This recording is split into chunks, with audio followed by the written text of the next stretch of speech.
So I want to talk from the perspective of a lawyer that has primarily gotten referrals from other lawyers for 30 years. And many of these referrals come from newer lawyers who couldn't resolve a case, who bring the case to me to either settle the case or try it or get more money. And I hear routinely these newer lawyers say, oh, that adjuster was an asshole. Oh, I taught that adjuster a lesson. They knew that I was somebody to reckon with. I got to build my reputation as a tough guy, etc. And then I'll get in the case and I'll meet the adjuster, or I'll meet the defense lawyer who comes in afterwards, who has access to the file. And not surprisingly, the converse, the opposite of what this newer lawyer thought they were conveying is what they actually conveyed. Don't pay this dumbass a dime. He's an ass. He's not teaching them a lesson. He's teaching them how they shouldn't pay him anything based on the way he behaves. And so I learned early on something that I teach and that I really recommend is that you, first of all, treat adjusters and defense lawyers with respect, but also understand that litigation and personal injury in general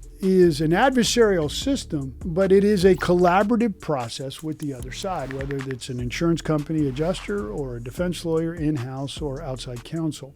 But it starts with respect. Even if that person is not giving you the respect back, even if they're saying things that are ridiculous, there is no need to become emotional and go down to a level. You simply stop talking to them and move on to their boss, their supervisor. If it's pre-lit, you file and you get to a different adjuster. If it's an associate, maybe you go to the senior partner on the case. But what you don't do is treat people with disrespect. That's not just for insurance companies, adjusters, and lawyers. That's for everybody. And I have learned over the years that if you don't have something nice to say, do your damnedest to shut your mouth and don't say it. I have learned that 60 to 90 seconds of pause before I send off that scathing email or say that, that cutting, biting comeback means everything to give yourself some perspective and maybe not send it. So respect is number one. But two, you have to understand that as plaintiffs' lawyers, what we want for our clients and for us is money. The carriers, through insurance companies, through adjusters, through defense lawyers, have the money. But they are set up in a way of a system of checks and balances that they can't get authorization and authority for money without giving information to their bosses. And we, the plaintiffs' lawyers, have the information. So as I said, it's an adversarial system. We want money. They have to give us money. We have information. They have to get information. But if I can make this a collaborative process, not only will I get more money, I'll get it faster. And one of the really important things that I talk about that I've learned is that insurance adjusters and in particular in-house counsel do not get credit for paying you less money. They get credit for resolving as many cases as possible within their reserves. So if you can do activities, and I talk about this in other videos on my Instagram, YouTube, LinkedIn, TikTok, I have forums, I've written a book about it, The Trial Lawyer's Bible, that there are many things that you can do to set those reserves as high as possible and continuously have them reevaluate the reserves to get them higher. That once a reserve is set, then all you have to do is give them the information that they need to get a number that is acceptable to you as long as it's within reserves. And the faster and better and more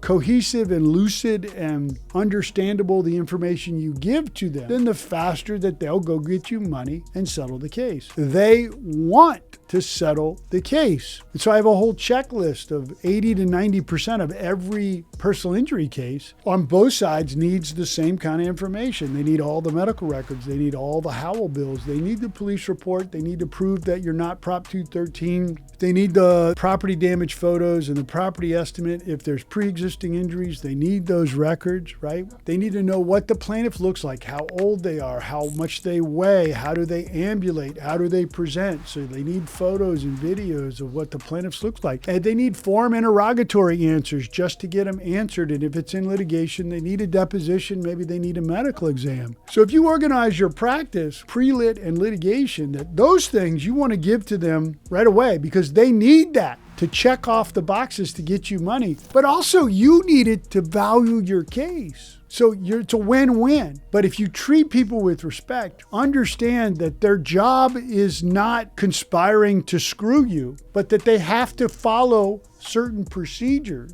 And if there are these miserable people, probably has nothing to do with you. It has something to do with their own life, their own situation, and they're just projecting on you. Then you figure out how to get away from that person, get to someone else, and then repeat the process. This is the secret, not only to getting more money for your clients, but to getting it faster, to having happy clients who refer you work. Good Lord, we are on this earth one time. It is also a great way for you to live your life of their way and get out of your own way. Change your mindset to a grateful, bountiful mindset that I am here to work collaboratively because I am a good lawyer who knows what I'm doing with good clients that I represent and happily giving you the information with the expectation that you will use that information to get us a fair and reasonable result over and over and over again. It's good business, it's good representation, it's good living.